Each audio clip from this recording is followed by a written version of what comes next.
Welcome back to the deep dive. Today, we're going to be looking at aviation safety management, Oh, something I know you're interested in. absolutely. And we'll be using two sources for this deep dive. Okay. The Australian Civil Aviation Safety Authority's Safety Manager Guide, Great. and then also a really helpful briefing document that kind of hits all the high points. Yeah.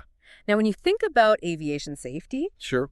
you probably think about the pilots, the Mm-hmm. mechanics, Right. but did you know that the safety manager's role is just as critical? So true. Studies have shown that organizations with strong safety managers actually have fewer incidents. Yeah, that's really fascinating. So let's learn more about this role. Yeah, so what's so interesting is that the safety manager is responsible for so much in an organization. Oh, okay. They're planning the safety management system, investigating accidents, and even championing a positive safety culture. Wow, that sounds like a lot. It is. The guide even mentions that the CEO, board, and owners are ultimately responsible for safety outcomes. Right. How does that work when the safety manager's doing all the day-to-day work? It's a delicate balance. Okay.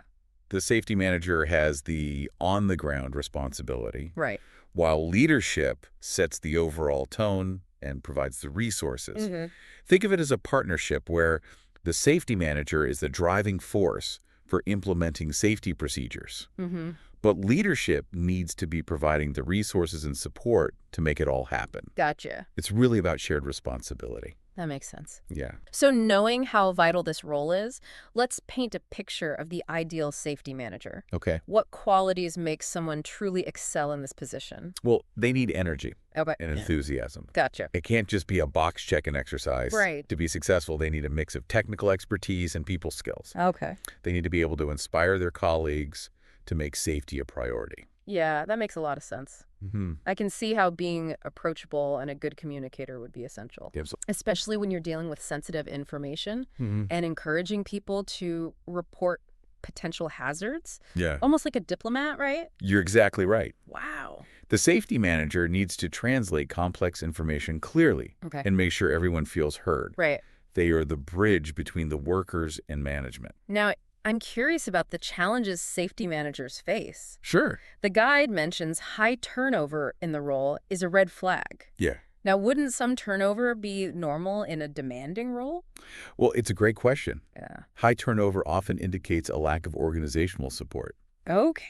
Maybe the safety manager isn't given the resources they need Right. or is facing unclear expectations. I see.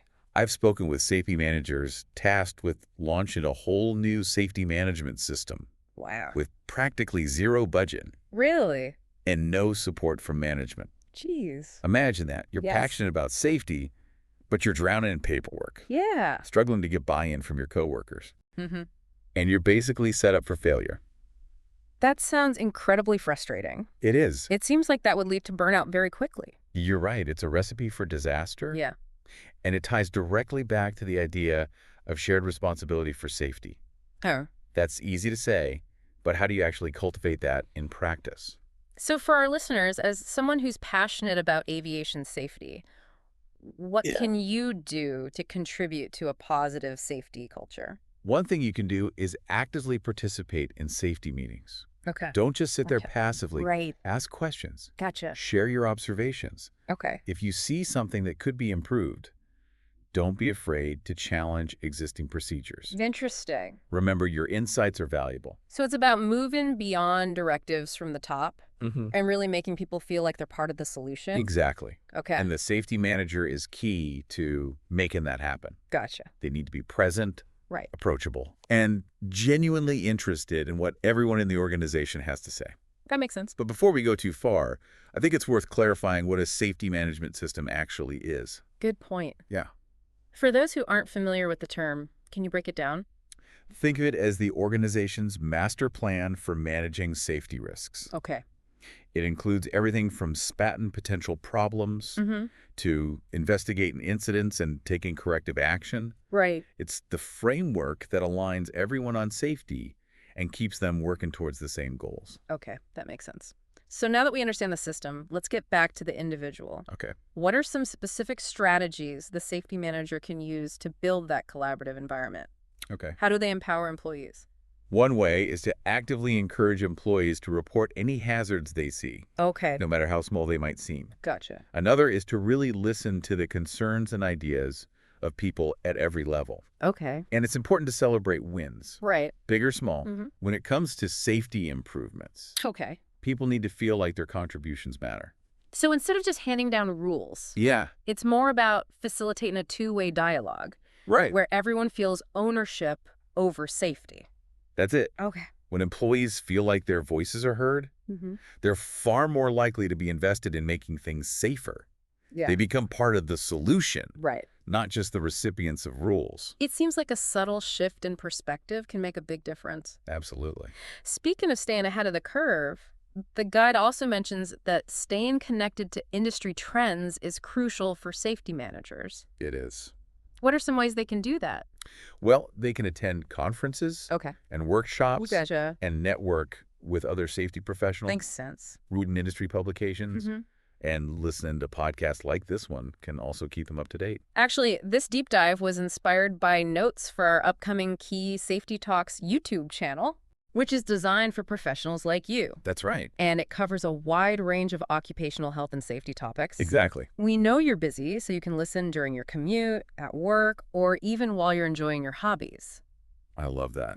I think having flexible learning resources is essential these days. Yeah, It can be so tough to find time for professional development. it is. So being able to learn while doing something else is a game changer. Exactly. And another great thing about platforms like Key Safety Talks is that they allow safety professionals to connect, Okay. share knowledge, Yeah. and learn from each other. Yeah, It's all about raising the bar for safety across the board. that's fantastic. Now, going back to the Safety Manager Guide, Sorry. I noticed a section about the Civil Aviation Safety Authority, Okay. or a KSA, Mm-hmm. actually interviewing candidates for the safety manager role. Right. Why would they be involved in that? Well, the safety manager is considered key personnel Okay. according to aviation regulations. So CASA wants to make sure that whoever is in this role has the skills, knowledge, and attitude to manage safety effectively.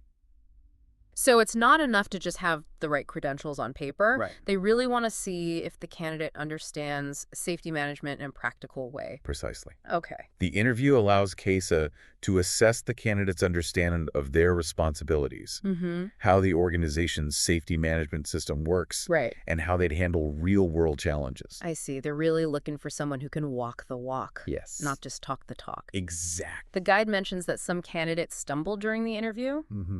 What are some common pitfalls they should be aware of? One common mistake is not knowing enough about the specific aviation regulations that apply to the organization. Okay. Another is not being able to clearly explain the organization's structure Right. and how its safety management system works. I see. And perhaps most importantly, candidates often struggle to show they understand how to manage risk in a practical way. So it sounds like they need to be able to think on their feet Yes. and make sound decisions in challenging situations. Absolutely. CASA wants to be sure that the safety manager can apply their knowledge to real-life scenarios, Mm-hmm. not just recite textbook definitions. Right.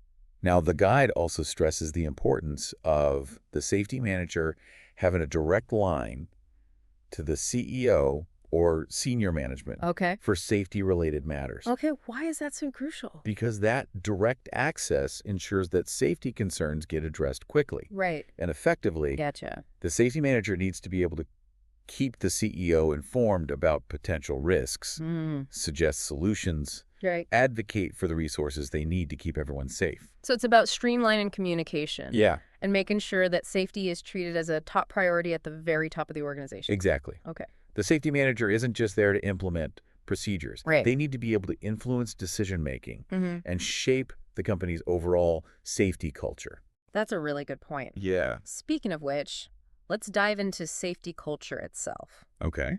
The guide defines a good safety culture as one where senior management makes safety a key part of their risk management strategy. Right.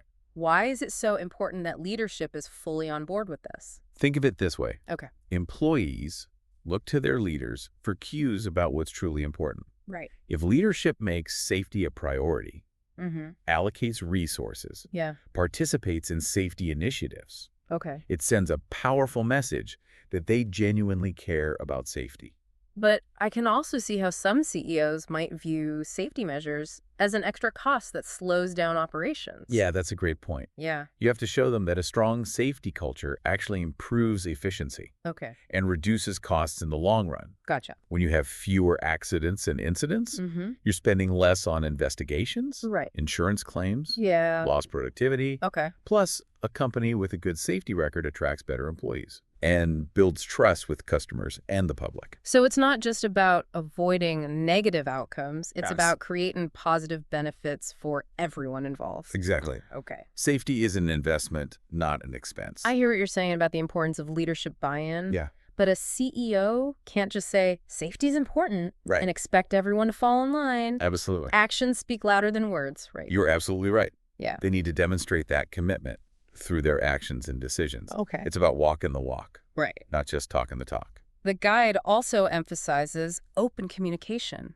and a positive attitude toward constructive criticism. Right. How do those elements contribute to a healthy safety culture? A culture of open communication means employees feel comfortable reporting hazards Okay. and sharing their concerns without fear of getting in trouble. Gotcha. And when people feel like their feedback is valued, Mm-hmm.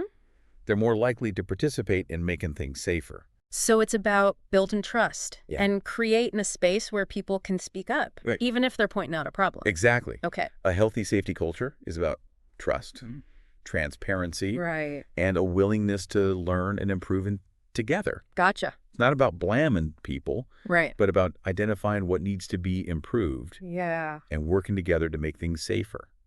Now let's talk about the safety manager's role in all of this. Okay. The guide emphasizes that they need to be more than just a rule enforcer or a policy reader. Yeah. What does that look like in action? The most effective safety managers are the ones who can connect with people on a personal level, Okay. build strong relationships, Mm. and inspire others to care about safety as much as they do. Right.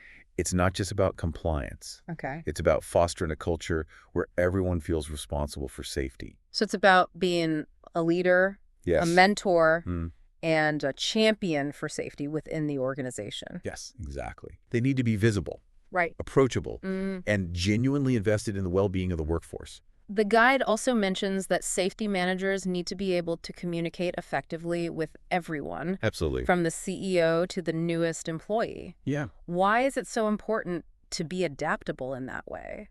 You have to tailor your message to your audience. Right. You wouldn't speak to a group of engineers the same way you would to a group of maintenance technicians. It's about speaking their language Yeah. and understanding their perspective. Yes. Makes sense. Mm-hmm. The guide also lists 10 good habits of any safety manager. Okay. One of them is always provide timely feedback to staff.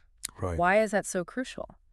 When an employee takes the time to report a hazard or share a safety concern, Hmm. it's important to acknowledge their effort Right. and let them know what steps are being taken.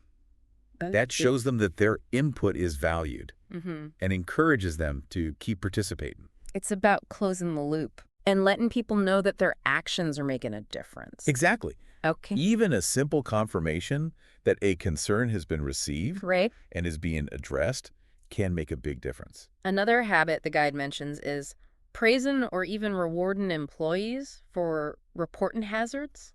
It's a great idea. Why is that a good idea? Recognizing and rewarding good safety behavior Okay. reinforces the idea that safety is a priority and inspires others to do the same. Right. It creates a positive loop where people feel appreciated for their contribution to safety Yeah. and are more likely to keep reporting potential hazards. That's a great point. Yeah. So much of safety management seems to be about fostering the right mindset Absolutely. and creating a supportive environment. Yes. Speaking of support, the guide also recommends that safety managers seek help and resources when you need them. Right. Why is it important for them to recognize that they don't have to do it all alone? Safety management is complex. It's important for safety managers to use the resources available to them. Mm-hmm. That could mean talking to colleagues for advice, Right. consulting with industry experts, Yeah. or utilizing online platforms and publications. Okay. There's a lot of knowledge and support out there. So it's about understanding that it's okay to ask for help Yes. and knowing where to find it. Right. What are some resources you'd recommend besides the CSA website and industry publications? Professional organizations are a valuable resource. Okay. They offer opportunities for networking Mm-hmm. and professional development. Gotcha.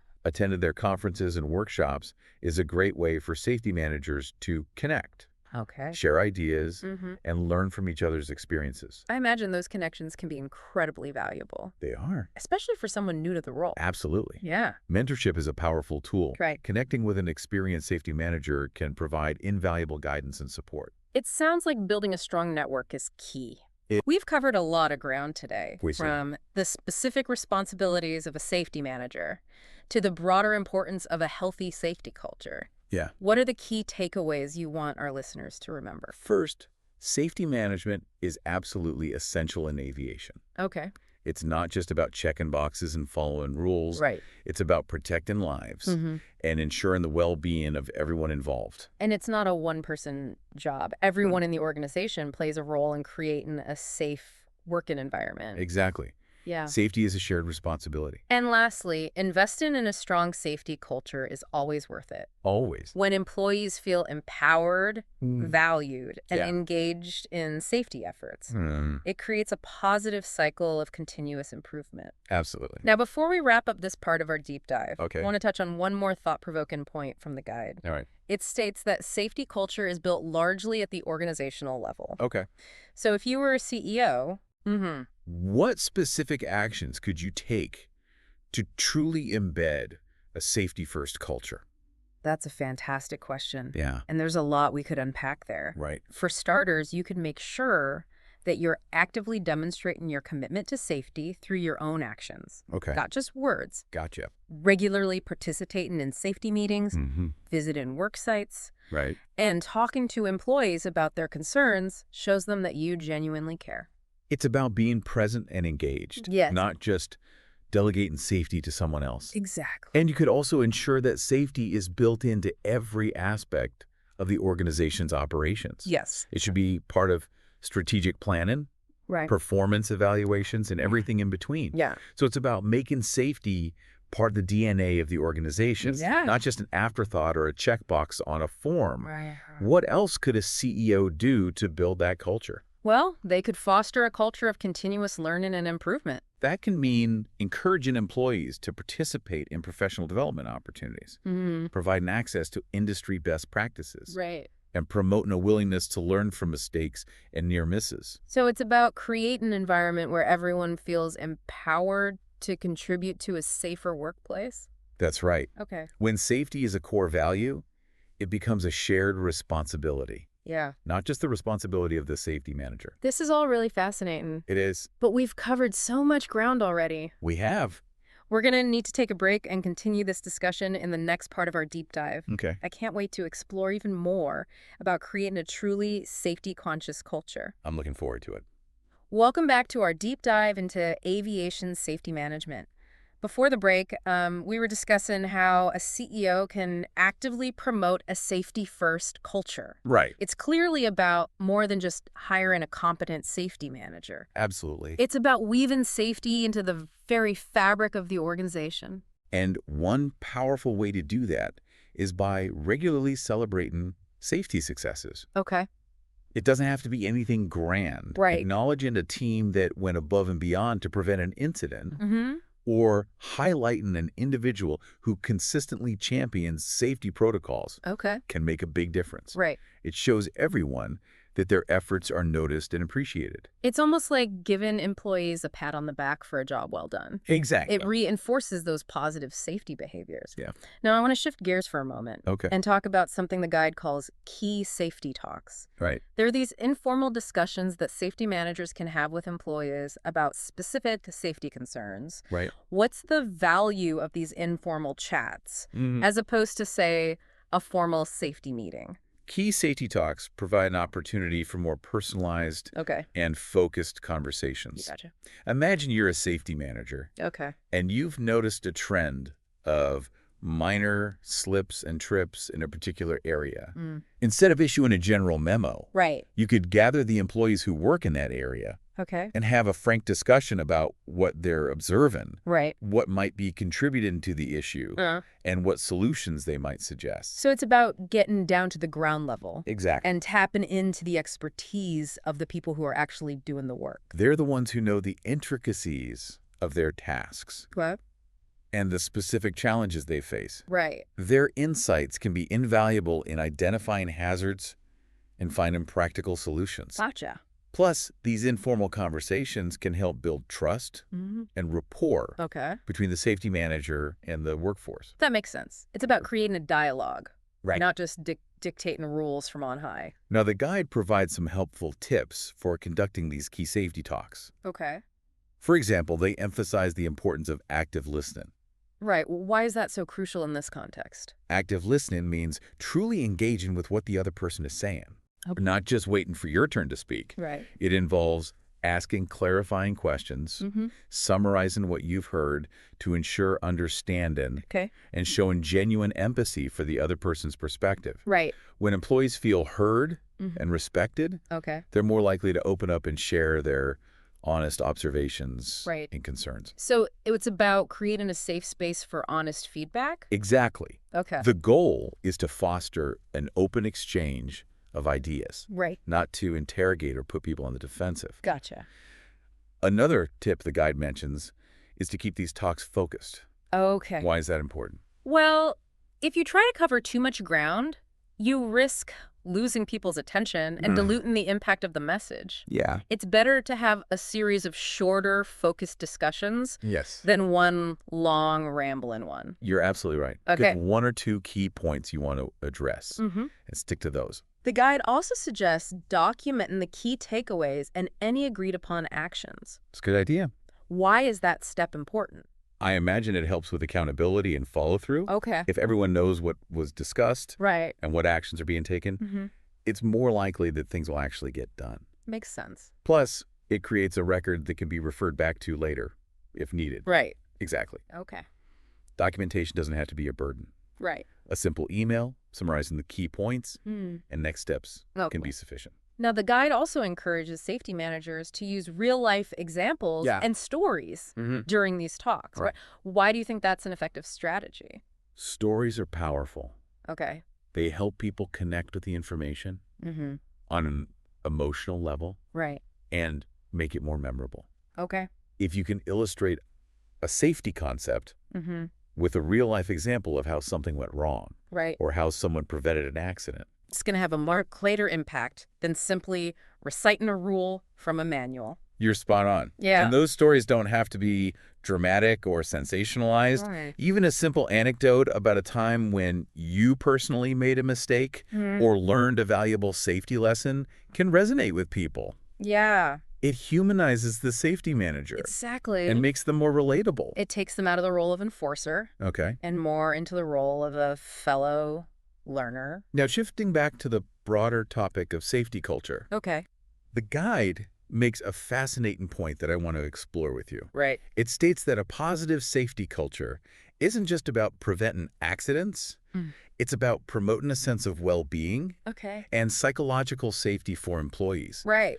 Can you elaborate on that connection? Absolutely. Okay. When employees feel genuinely cared for and supported, Right. they're more likely to be engaged and motivated, Okay. which in turn contributes to a safer work environment. A psychologically safe workplace is one where people feel comfortable speaking up about their concerns, Okay. asking questions, and even admitting mistakes Right. without fear of punishment or ridicule. That makes a lot of sense. Yeah. If people are constantly worried about getting in trouble, Right. they're less likely to focus on safety and more likely to cut corners Yeah. or hide potential hazards. Precisely. Yeah. A culture of blame and punishment is toxic to safety. Right. It creates a climate of fear and silence, Okay. which the opposite of what we want. Right. We want people to feel empowered to speak up when they see something that's not right. So how can organizations create this sense of psychological safety? It's a great question. It seems like it's about more than just having a policy that says it's okay to report mistakes.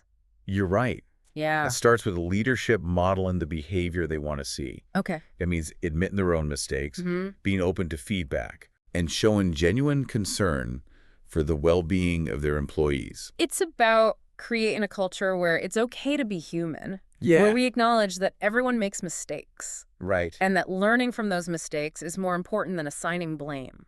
Absolutely. Okay. And it's also about providing employees with the resources and support they need to do their jobs safely. Right. That could include things like adequate training, Mm-hmm. proper equipment, Okay. and clear communication channels for reporting concerns. So it's about creating a work environment where people feel valued, Yeah. respected, Mm-hmm. and supported. Exactly. When people feel safe and cared for, Mm-hmm. they're more likely to go the extra mile to protect themselves and their colleagues. Right. They're more likely to be engaged in safety efforts, Mm. to speak up when they see something wrong, Right. and to contribute to a culture of continuous improvement. That's a great point. Yeah. It seems like we've come full circle back to that idea of shared responsibility for safety. It's Exactly. not just about having rules and procedures. Yeah. It's about creating a culture where everyone feels empowered Yeah. and motivated to contribute to a safer workplace. You've hit the nail on the head. Okay. And that brings us to another crucial aspect of safety management highlighted in the guide, Okay. the importance of continuous learning. That's right. Yeah, The aviation industry is constantly evolving. it is. New technologies are emerging, regulations are changing, and best practices are being refined. Exactly. Safety professionals need to stay ahead of the curve. They do. So what are some practical ways that safety managers can keep their knowledge and skills sharp? Well, as we mentioned before, professional development is crucial. Okay. Attending conferences, Mhm. workshops, Right. and webinars allows safety managers to connect with their peers, Okay. learn from experts, Right. and stay informed about the latest trends and best practices. It's like a booster shot for their safety knowledge. Exactly. Okay. And it's not just about formal training, Right. reading industry publications, Mm-hmm. subscribing to safety newsletters, Okay. and even following relevant social media groups Right. can provide valuable insights Yeah. and keep them up to date on emerging issues. So it's about being proactive and Abs- seeking out opportunities to learn and grow. And it's also about being open to feedback Okay. and willing to learn from mistakes. Right. No one has all the answers. Mm-hmm. And even the most experienced safety managers can benefit from fresh perspectives Right. and constructive criticism. I imagine that seeking out feedback from different levels of the organization can be especially helpful. It can be. Frontline employees, for example, often have valuable insights into the day-to-day realities of safety that might not be apparent to someone in a management role. You're exactly right. Yeah. It's important to create a culture where everyone feels comfortable sharing their observations and suggestions, regardless of their position in the organization. So it's about breaking down those hierarchical barriers Yes. and fostering a truly collaborative approach to safety. Precisely. Okay. When everyone feels empowered to contribute to a safer workplace, it creates a powerful force for positive change. Right. And it ultimately leads to better safety outcomes for everyone involved. Now, we've talked a lot about the role of the safety manager and the importance of organizational support. Right. But I want to circle back to something we touched on earlier. Go. The role of individual employees in promoting safety. What can everyday workers do to contribute to a positive safety culture, Right. even if they don't have safety manager in their job title? That's a great question. Yeah. And the answer is a lot. Okay. Every employee has a responsibility to look out for their own safety Right. and the safety of their colleagues. But sometimes people might feel hesitant to speak up, They might. especially if they're new to a job or if they think their concerns won't be taken seriously. Right. What advice would you give to someone who's in that situation? Well, first of all, it's important to remember that safety is everyone's business. Okay. If you see something that seems unsafe, Right. you have a right to speak up. Gotcha. And if you're not sure how to do that, Okay. start by talking to your supervisor or your safety representative. That makes sense. Yeah. And if those channels aren't available, Right. or if you don't feel comfortable using them, are there other options? Many organizations have anonymous reporting systems in place, Okay. like hotlines or online portals. Okay. These can be a good option if you want to raise a concern without revealing your identity. So there are multiple avenues for reporting potential safety issues. Yes. But what if it's not a specific hazard, Okay. but more of a general concern about the safety culture itself? Right. How can individuals contribute to a more positive environment? Well, for starters, they can lead by example. That means always following safety procedures, even when it's inconvenient or tempted to cut corners. Right. It means speaking up when they see others taking risks. And it means being willing to offer constructive feedback Right. and suggestions for improvement. So it's about being an advocate for safety, Yeah. even in small, everyday ways. And it's also about being a supportive colleague. Okay. If someone makes a mistake Mm-hmm. or has a near miss, Right. offer encouragement rather than judgment. Okay. Remember, we all make mistakes, Right.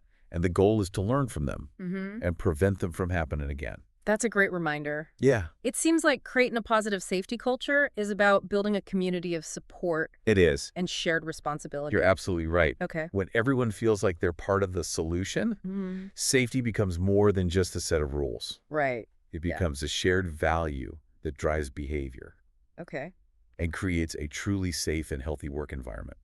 This has been incredibly insightful. Yeah, it has been. We've covered a lot of ground in this deep dive into aviation safety management. We have? We've explored the critical role of the safety manager, Right. the importance of organizational support, Mm-hmm. and the power of a collaborative safety culture where everyone feels empowered to contribute. It's clear that safety is a multifaceted issue that requires a holistic approach. Right. It's not just about compliance. Mm, It's about creating a work environment where everyone feels valued, right. respected, Yeah. and Yeah, safe. exactly. But before we wrap up, Okay. I have one final question that I hope will leave our listeners with something to ponder. Right. We've talked about what makes a great safety manager and what organizations can do to foster a positive safety culture. Right. But what about the individual? Okay. What qualities, beyond technical skills and knowledge, do you think make someone a true champion for safety? That's a fantastic question to consider. It really gets to the heart of what drives a strong safety culture. Right. While technical expertise is certainly important, Mm-hmm. it's those intangible qualities that can truly make a difference. Okay. So before we continue on the next part of our deep dive, Okay. think about what characteristics you would associate with someone who truly embodies a safety-first mindset. Welcome back to the deep dive. Before the break, we left you with a question. Right. What qualities make someone a true safety champion? Yeah. It's a great point to ponder as we wrap up our exploration of aviation safety management. Well, I'm eager to hear your thoughts. Okay. But first, I'd add that a genuine champion for safety often possesses a deep sense of empathy. Okay. They can truly understand and appreciate the potential impact of safety lapses Mm-hmm. on individuals and the organization as a whole. That makes sense. It's Yeah. not just about following rules. It's Right. about caring about the well-being of everyone involved. Exactly. And that empathy fuels their proactive nature. Okay. They're always thinking ahead. Anticipating potential risks Right. and looking for ways to improve things before an incident occurs. So they're not just reacting to problems. Right. They're actively working to prevent them. Precisely. And they do that with a collaborative spirit. Okay. They understand that safety isn't a solo mission. Right. It's a team effort Mm-hmm. that requires input and cooperation from everyone. That ties back to something we talked about earlier. Yeah. The importance of breaking down those hierarchical barriers Right. and creating a culture where everyone feels comfortable sharing their ideas and concerns. Absolutely. A true safety champion is approachable Okay. and open to feedback, Mm-hmm. even from those in different roles or levels within the organization. Right. They recognize that everyone has a unique perspective to offer. It's about valuing those diverse perspectives. Yes. And recognizing that the best solutions often come from a collective effort. You're spot on. Okay. Yeah. And in addition to those interpersonal skills. A safety champion also possesses a strong sense of personal accountability. Okay. They take ownership of their actions Right. and hold themselves to a high standard. So they're not just telling others what to do. Right. They're leading by example Yeah. and demonstrating that commitment to safety in their own work. Exactly. And that sets a powerful example for others to follow. Right. It inspires a culture of accountability Mm-hmm. where everyone feels responsible for upholding those safety standards. It's about creating a culture where safety is ingrained in everything you do, Yes. not just an afterthought or a box to check. You've summarized it perfectly. Now, as we wrap up this deep dive into aviation safety management, Okay. I want to leave you with one final thought. All right. We've focused on the importance of a strong safety culture, Mm-hmm. and rightfully so. Right? But it's essential to remember that culture isn't static. Okay. It's a living, breathing thing that Yeah. requires constant nurturing and attention. That's a great point. It's not something you can just set up and forget about. Exactly. Right. It needs to be actively cultivated and reinforced every day. Okay. And that requires a commitment from everyone, Right. from leadership down to the front lines. Makes sense. It's about making safety a core value that guides every decision and action. And it's about being vigilant, Yes. staying informed, Mm-hmm. and always striving to improve. You've hit the nail on the head. Okay. Safety is a journey, not a destination. Right. And it's a journey we must all take together. Well said.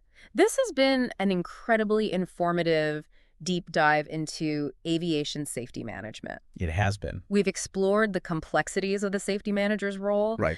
the critical importance of organizational support, and the power of a collaborative safety culture. Yeah. And we've touched on some of the personal qualities that make someone a true champion for safety.